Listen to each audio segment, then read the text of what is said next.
Hi everyone, my name is Lauren Mendelsohn. I am the host of Our Strength Within, where I want to bring comfort to people who are struggling with invisible illnesses like myself. Today I'm hosting my Aunt Faye, where she'll share with us her experience and what she goes through day in and day out.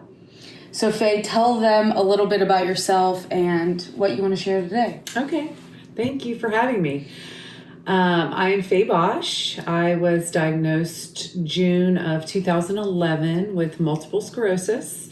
I was the first in my family to ever get this diagnosis. I was absolutely in denial. I didn't think that would ever happen to me. I was just going for my annual exam, and when I went for my annual exam, I asked the doctor, would there be reasons why I would have pains on the left side, like skin to skin when I touched it, and not on the right, and why I would have pains going down my legs. And she said, have you ever seen a neurologist? And I was like, no, I'm 37, I'm healthy, there's no reason why I've ever needed to. So she sent me to a neurologist. I was diagnosed with MS by her. I was in denial, didn't believe it, said I needed a second opinion. Okay, so being in denial after your doctor said you have MS, so like what happened after that? Did you believe her? Did you ask for a second opinion? Like what was that like? I absolutely asked for a second opinion. I said, there's no way this could be. So my brother-in-law got me an appointment at the Mayo Clinic in Jacksonville, and we have family there, so we stayed there for a couple of days. After that, I saw the neurologist there. She said I'm 80% after the testing. She doesn't know if I'm 100%, but I said I'm not going to medicate myself if I'm not 100%, with the diagnosis. She says the only way to be able to figure that out is to have a spinal tap, a lumbar punch. So they couldn't do it that day, so we scheduled it. We came back. Who's we? When you say we, who went my with mom, you? Lulu. Okay. Lulu went with me. So that's my grandma. And so when you went with her, what was it like? Did you feel supported? So for me, with my epilepsy, I went with my parents to go to Mayo Clinic because they wanted to be there every step of the way. I was 19 and it was just started COVID. And so they couldn't stay with me because I was of legal age. So it was emotionally draining on them, and then hearing about just what I did by myself, but they tried to be there for me. So for you, when you were going through it, was your support system there for you? How did you cope with that? Well, my mom, Yeah. It was Lulu. We have relatives that live in Jacksonville, so we stayed with them while we had the testing done, and then we had to go back up there. But she was with me, even holding my hand while I had my lumbar punch. Oh, wow. And it really wasn't that bad. Everyone tells me it's so bad. It's really not. If you listen to what they say to do, it's not. You don't lift your head afterwards, you drink caffeine, you lay down. If you follow what the doctors say, you're fine. But if you don't, I went out to dinner that night after I had my lumbar punch, so I was fine. That's fine. But getting back to that, there's 12 ovular proteins in your spine, and because mine came back with 13, then I was clinically diagnosed with MS. A couple episodes ago, I spoke about how epilepsy is kind of like an earthquake. And every episode kind of translates to what happens when an earthquake happens, because I wanted to understand it on a kindergarten level. Mm-hmm. So if you're explaining to the people watching, what is MS and how do you understand it, do you have kind of a way to explain it? Okay. I do. The easiest way that it was explained to myself is how I understood it is it's like a telephone pole, and there's wood on a telephone pole, and when the wood on a telephone pole deteriorates, the wires underneath that wood go in every different direction and they don't have stability. You have myelin around your neurons in your system, and in multiple sclerosis that deteriorates, so you get put on autoimmune disease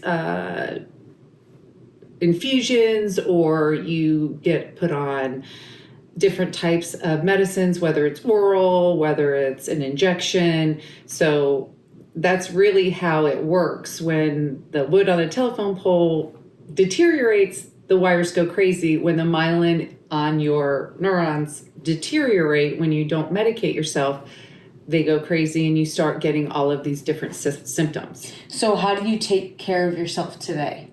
I am currently on an infusion twice a year. Okay. It's Ocrevus, and I go into a infusion hospital, and it's pretty much all day. I'll start in the morning, and then I drive myself there and I drive myself home. It's not anything that would, but you have to be hydrated. You know, they give you Benadryl just in case you have a reaction. So I'm not allowed to take Benadryl. Being on my seizure medication and having seizures just in sleep, I'm not allowed to take antihistamines, penicillin, or Benadryl. So I go to salt therapy because it keeps me healthy. And then like for sinuses, if I don't take care of myself, it turns into an infection. So are there medications that you can't take because of your MS? Or like do you have to avoid from doing something because of your MS? It's funny that you asked me that. Now that I'm 50, I had to get my shingle shot, but because of my infusion, I am unable to get a flu shot or a shingle shot prior to my infusions because the infusion wipes it out. So I have to actually time when I get my flu shot, now my shingle shot, and all of that, which I didn't even think I needed to take into consideration. But I guess because the infusion does what it needs to do, it takes those out of your system. So how do you track it? Is it in your calendar? It is. It's every 6 months. Okay. And actually I just went to every 5 months because I was experiencing something called the crap gap, which if you wait the 6 months, you start to see the fatigue, you start to see the leg aches, you start to see the pains in your sides, the brain fog, where Ocrevus, I feel great after I get it, but it only stays in your system for so long.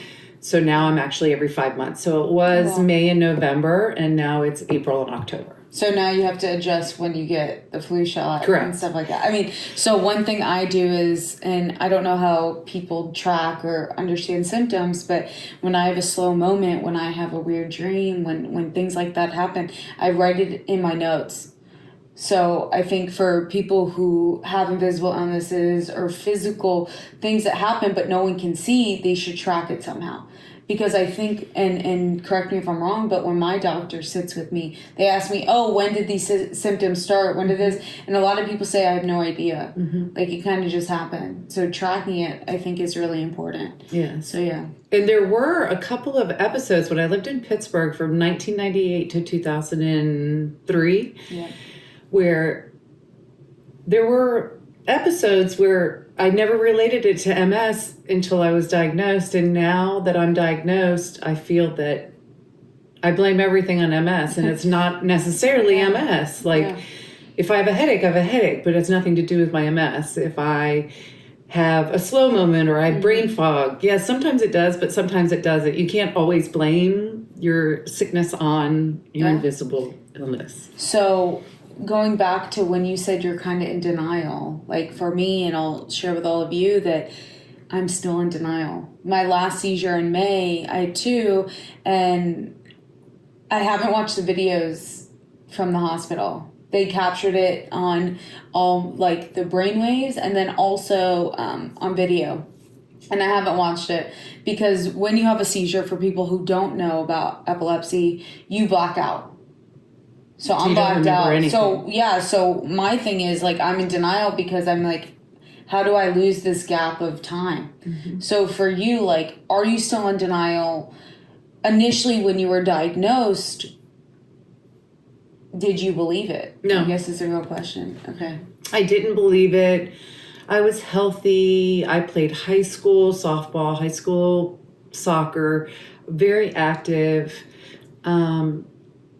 I said something to Lulu. She said I was a hypochondriac. At the time, I was in school full-time, working full-time. My dad had just had quadruple bypass surgery, ZZ. Yeah. And I guess MS lays dormant in your body. And then when stressful situations occur, that's when it exacerbates. Yeah. So when I get a doctor, they're like, things can lower your threshold. Mm-hmm. And they're like stress and sleep deprivation. How do you prevent either one of those? You don't. So then it's like, what do you do, right? It's like, so like the other day we went for a pedicure to kind of de-stress, but it's just like, how do you handle it, you know? So it's like really important to know like that there are invisible illnesses that people can't see. And if you feel good and you feel physically healthy and no one can see it, like, it's just important to bring awareness. Mm-hmm. And so like what we talk about, like I'm wearing purple, you're wearing orange. You spoke about ZZ and how he's a big part of your story and kind of the timing of life. And we talked in the last episode about how you can show your invisible illness by the color you wear, but it's also you wearing your necklace that says ZZ on it. Mm-hmm. You can show kind of your support system in a physical way because people can't see your support system. Correct. So you see it, but not in public. Right. And so I think one thing that I would ask before we wrap up is, what would you tell yourself when you are initially diagnosed? For people who are just recently diagnosed, what would you tell them? What would you tell yourself if you could go back? I would say if there's any type of support groups, I do the MS walk. I try to get involved as much as I can with new things that, you know, come up daily.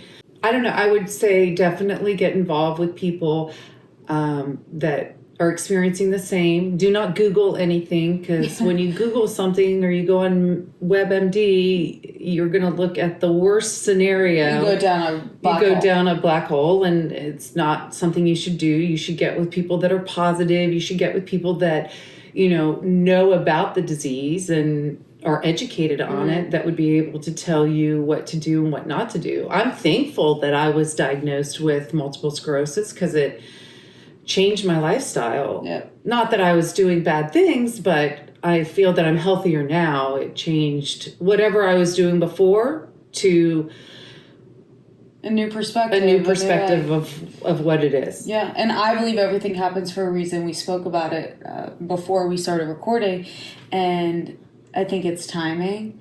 I think that you're strong and God knows you're strong enough to get through it, but also help people through it. Mm-hmm. So I appreciate you coming on and speaking about your invisible illness. I want to welcome all of you to reach out to me or reach out to Faye.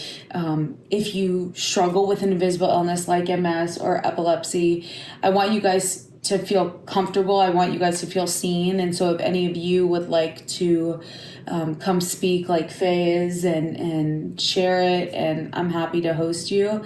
I am hosting Our Strength Within podcast because I want to bring comfort to people when they feel lost. Like the unknown is scary. And so thank you again. Thank you for watching. And I'm looking forward to sharing my story and other people's story.